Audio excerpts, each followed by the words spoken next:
Cidade Baixa e Península de Itapajipe. Talvez alguns não saibam, mas boa parte da Península de Itapajipe é artificial, composta por terrenos ganhados ao mar com aterros sucessivos. O mesmo se dá com o bairro do Comércio, tão antigo quanto a fundação da cidade de Salvador, mas naquele tempo não passava de estreita faixa de terra contígua à montanha, marca do acidente geológico denominado Falha de Salvador.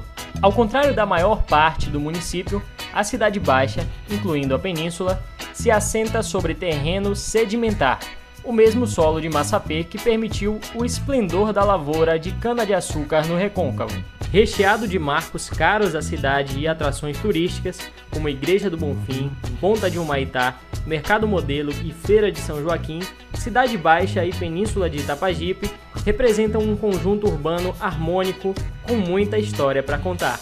Boa Viagem. O nome vem da Igreja de Nossa Senhora da Boa Viagem, erguida no início do século XVIII.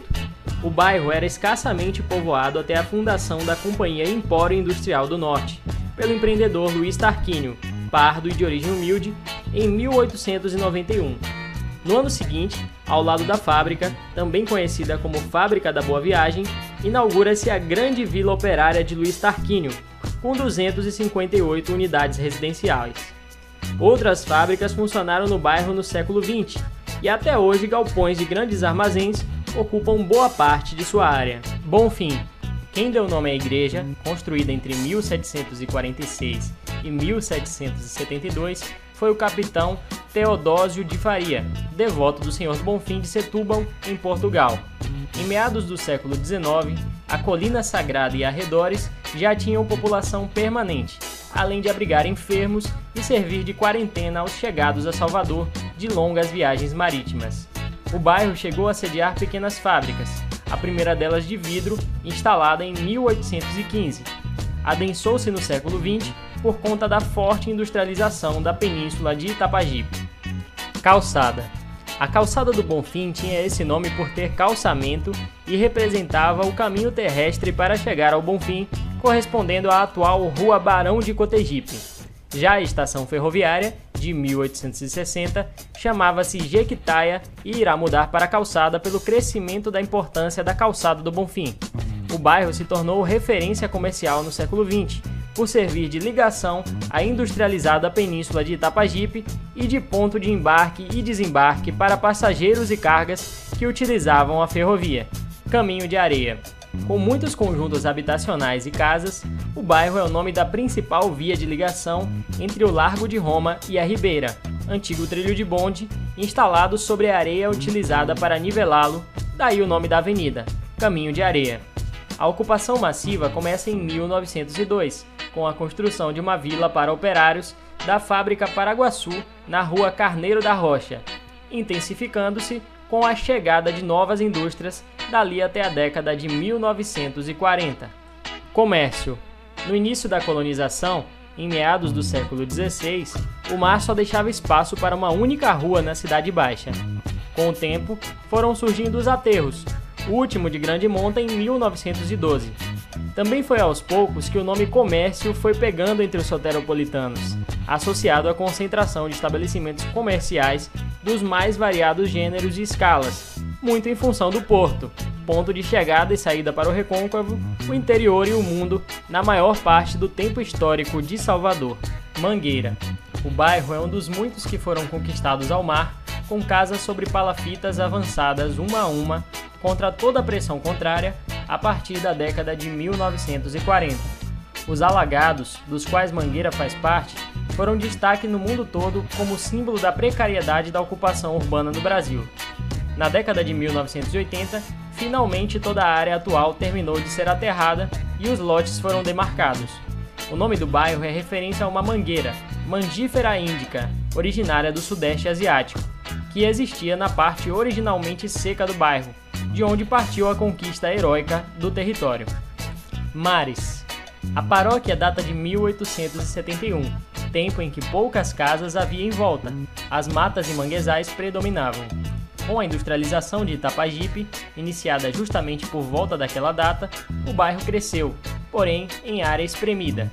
Hoje é basicamente comercial, com muitas lojas e galpões. Por que Mares? É a denominação mais antiga da área, tanto que era a freguesia, depois distrito, responsável por todos os bairros em volta. Vem da designação Nossa Senhora dos Mares, a antiga igreja, atual é de 1937 e não ocupa o mesmo terreno, erguida pelos carmelitas em 1749. Massaranduba. O nome vem de uma árvore, batizada assim pelos tupis, que cresce no Massapé. O bairro é parte uma extensão emersa e tardia, década de 1940 e diante, do povoamento da península de Itapajipe, parte roubado ao mar pelo fenômeno alagados, casas sobre palafitas que foram avançando mais e mais na enseada. Em meados do século XX, os empregos industriais estavam todos ali perto. Migrantes chegavam aos milhares do interior paupérrimo. Era resistir ou resistir. Eis a marca de Massaranduba, ocupação heróica e muito densa. Monte Serrat. Da ermida, pequena igreja em local ermo de Montserrat, em devoção a Nossa Senhora de Montserrat, de tradição espanhola, não se sabe exatamente a data de construção, mas já existia com certeza em 1598. O forte original também é do século XVI, o primeiro da colonização. O povoamento foi lento pelo menos até 1855, quando 2 ingleses instalam no bairro uma metalúrgica, chegando a empregar 112 operários. Foi a única indústria que ali funcionou. O bairro, que se adensou no século XX por conta da industrialização de Itapajipe, foi e segue sendo residencial. Ribeira. O nome surgiu com a Ribeira dos Galeões, em data incerta dos primórdios da cidade. Uma das muitas acepções da palavra ribeira é lugar às margens da enseada ou rio, onde é possível colocar embarcações a seco para consertá-las. O bairro foi povoado por pescadores até o século XIX, quando alguns endinheirados da cidade o elegeram para abrigar casas de veraneio. No século XX, recebe muitas indústrias e forte adensamento populacional. Roma. O nome, primeiro do largo, depois bairro, é atribuído a uma capela em devoção a Nossa Senhora de Roma no século XVIII. Porém, tal tese não tem comprovação histórica.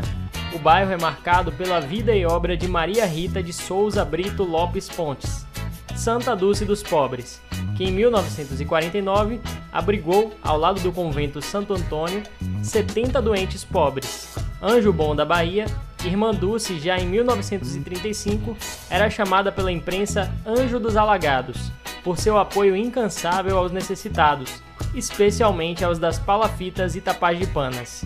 Uruguai. A Rua Direta do Uruguai data do final do século XIX, do primeiro surto industrial da península de Itapajipe. Só havia o início na rua, a parte alta, pois pelo menos 80% de seu curso atual correspondia a manguezal e mar. Dos anos 1940 aos 1980, no segundo e maior ciclo de industrialização local, dá-se uma luta dramática para avançar a área habitada, com casas sobre palafitas e aterros ilegais, feitos muitas vezes com lixo nas madrugadas.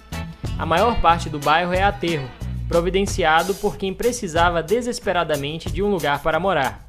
A referência mais antiga ao nome Uruguai nomeia os Mangues do Uruguai ainda no século XIX. Pouco depois, já há citações da Rua do Uruguai. Vila Rui Barbosa ou Jardim Cruzeiro. O bairro não deveria existir, deveria ser habitado de peixes e crustáceos, como era até 1940, pois aquele lugar era mar. Mas o povo quis, de palafita em palafita, habitação suspensa sobre o mar ou mangue, resistindo aos que queriam barrar a imensa ocupação. Uma forma de resistir foi batizar o bairro com o nome do grande tribuno, advogado e escritor político da Bahia, Rui Barbosa. Deu certo, não houve coragem de tirá-los dali. O aterro foi chegando e hoje todos estão em terra firme.